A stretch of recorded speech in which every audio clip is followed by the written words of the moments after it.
देखिए, मौके ऐसे हैं कि अगर भारत ने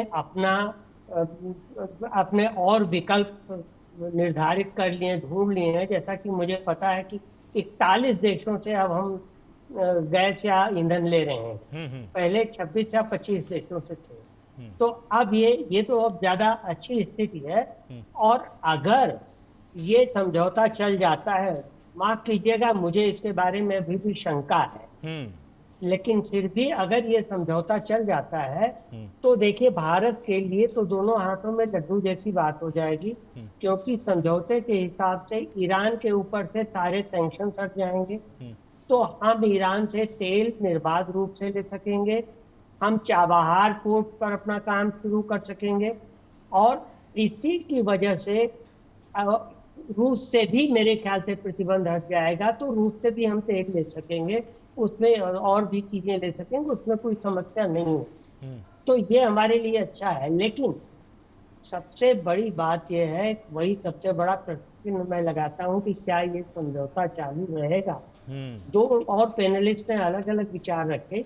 मेरे विचार से तो अभी इसके बारे में कुछ कहना मुश्किल है, क्योंकि देखिए, एक तो प्रोविजन जो इसका ये है वो ये है कि समझौते दस्तखत होने के 30 दिन के अंदर, मैं पढ़ता हूँ, upon signing the MOU the US will begin immediate consultations with Israel to present a short-term time frame for a full Israeli withdrawal from Lebanon, including points occupied following the 2024 Israel-Hezbollah government agreement.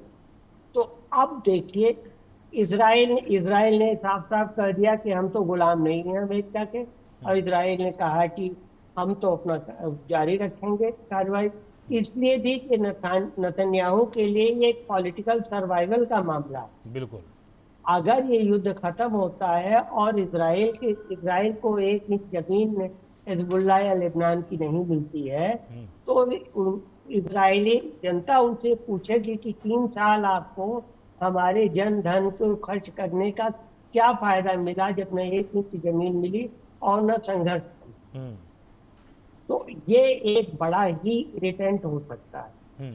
और एक ये भी हो सकता है, देखिए, कि जैसा कि अभी हमारे पूर्ववर्ती वक्ता ने कहा कि ट्रंप का कोई भरोसा नहीं, वो कब क्या कह जाए, वो इतना अनप्रेडिक्टेबल है। वो 1 महीने के अंदर ही अपना गोल पोस्ट फिर से बदलने तो कोई ताज्जुब नहीं, क्योंकि अमेरिका के ऊपर इसराइल का दबाव, देखिए, इसराइल के ऊपर अमेरिका का नहीं।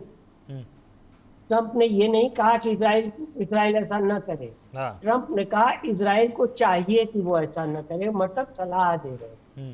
और यूएस की अर्थव्यवस्था की 65% के करीब यहूदियों के हाथ में है। ऐसे में अमेरिका कोई अगेंस्ट इसराइल कुछ फैसला लेना अमेरिका के लिए मुश्किल होगा।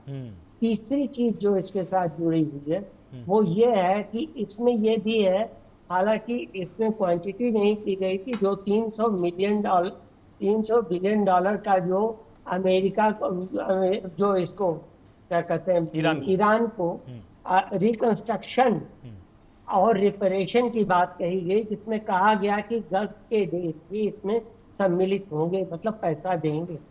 तो क्या वो गल्फ के देश जो ईरान जो अपना पुराना वैरी मानते हैं, वो इस वक्त क्या ऐसा करेंगे?